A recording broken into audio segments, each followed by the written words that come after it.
We're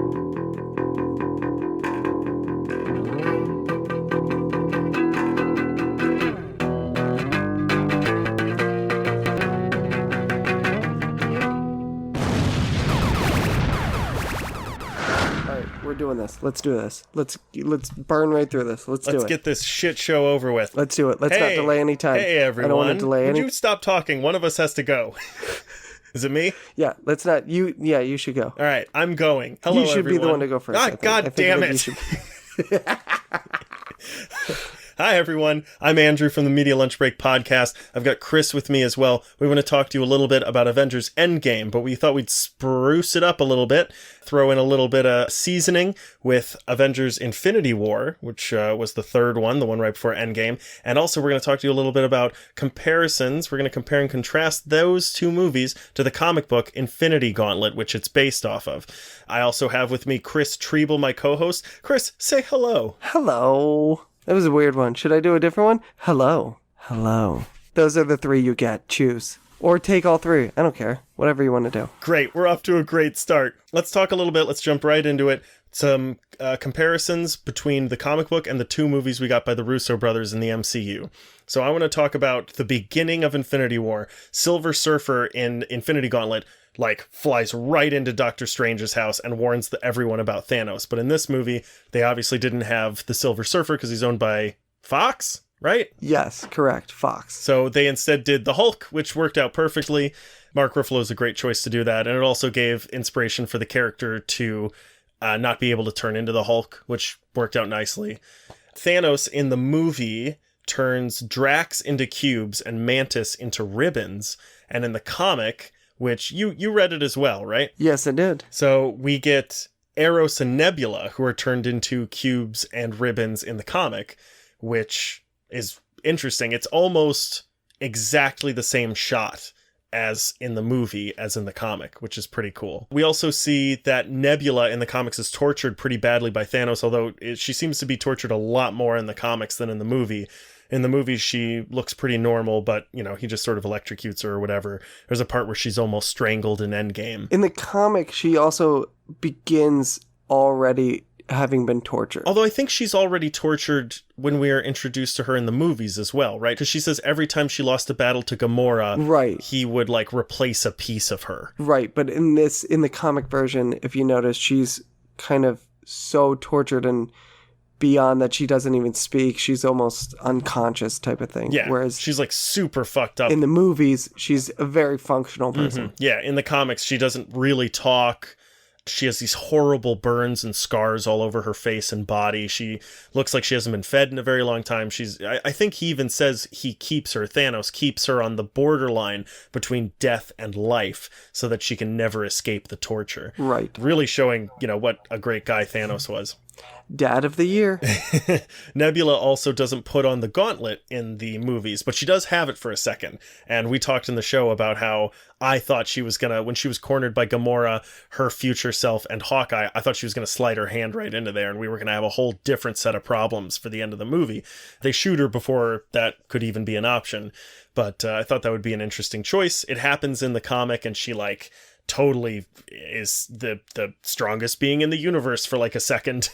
Yeah, that was definitely a twist in the comic that I did not see coming, that I actually really enjoyed and really welcomed. Yeah, it was really interesting how they did it too, because he left his body, and it never occurred to me that if he leaves his body, the gauntlet is still there. Yeah, absolutely. We also got Thanos goes to the garden and becomes a farmer. They happen at two different times. It's the very, very end of the comic, spoiler alert, but after all the events of the comic of Infinity Gauntlet are over, he has faked his death. Everyone thinks he's exploded because he set a device on his belt to explode, and we see it happen, but somehow he's escaped. It turns out he has just migrated to a planet where he can relax. He no longer has to worry about trying to kill people or be killed because everyone thinks he's dead, so he's just living his best life on a farm. This obviously happens at the end of Infinity War because he has done what he came to do. He initiated the snap, and now there's nothing left for him to do but sit back and reap the benefits. Which is really interesting because also at the beginning of the comic, the snap happens. So you've taken two endings and reversed them, essentially. That's exactly the next thing I was going to say. The snap happens at the beginning of the comic instead of in the middle of the two movies.